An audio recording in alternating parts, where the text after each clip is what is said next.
So let's go to Scotland, to Celtic Park, and absolutely delighted that Ronnie Hawthorn joins us. Ronnie is Head of Security and Operations at Celtic Park. Ronnie, thanks for talking to us. Pleasure. Can we put that to you straight away?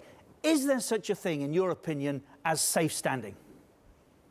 The simple answer is yes, if it's done properly. I heard you talk about there are people persistently standing in seating areas, and clearly that is a risk, or people using seats properly and sitting down is clearly good.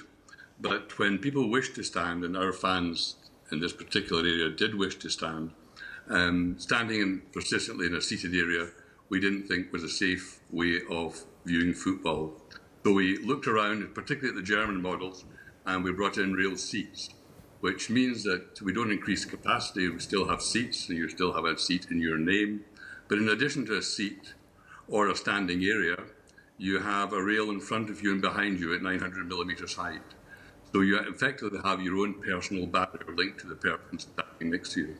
And it's been a success, we believe, in terms of safety, but equally importantly for us in terms of service. And when I say service, what I mean by that is service to listening to the needs and wishes of our fans and trying to provide it in a safe way. Ronnie, if it's working that well, are there plans at Celtic Park to increase the number of safe standing areas? Well, I think we have to go, one step at a time. Mm-hmm. We took a long time to get here. The licensing authority is City of Glasgow Council, and rightly they challenged us on the way to where we are to make sure that they were content with the arrangements, the processes, procedures, the policies that we put in place, and of course the actual structure of rail seating in Celtic Park.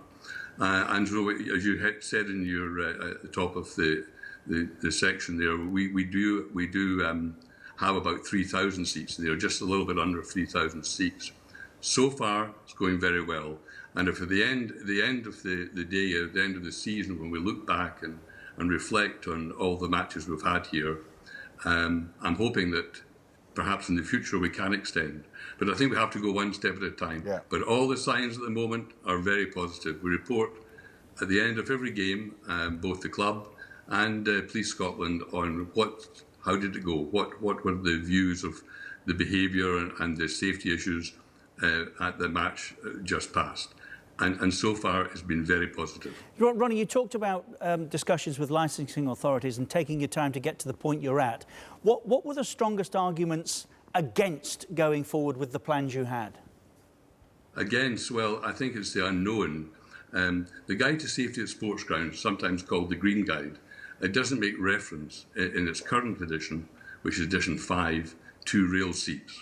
We're hoping that edition 6, which should be published in the near future, within the next 12 months, will make a reference to rail seats as a real alternative to dealing with people who wish to stand and watch football.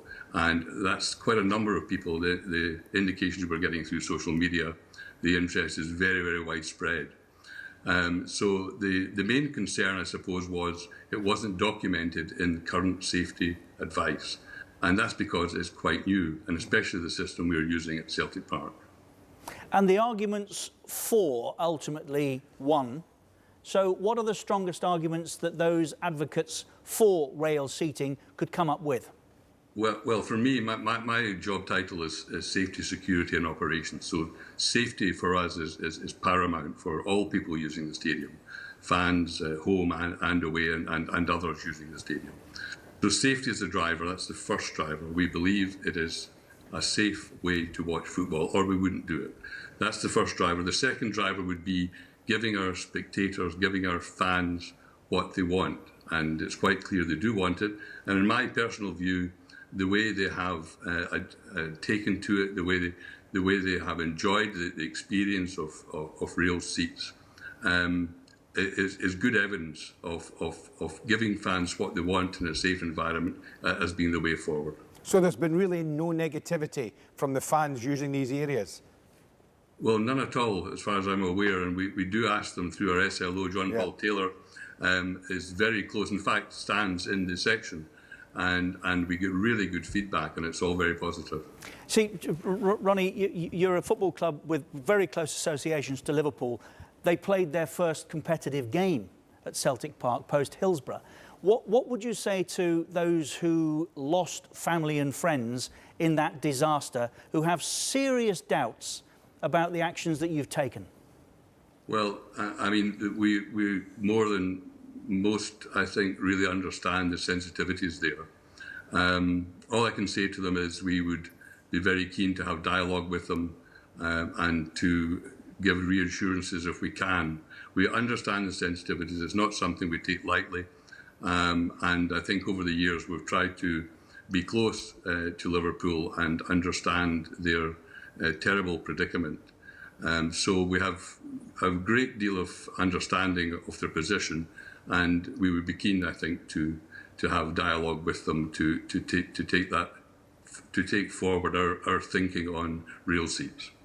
Ronnie, as I always say to everybody that joins us, because you're giving your time up for no good reason other than to do so. Thanks. Thanks, Ronnie. Extremely eloquent argument, Ronnie, and we do wish you well with everything.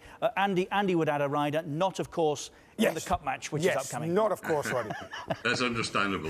Thank But you very what I much would indeed. agree is that name above your left shoulder there, now, that was a manager. Jock. Just up there. The late, Jock great Thank Jock. you very much. Absolutely. Yeah. Ronnie, thanks. Great to talk to you.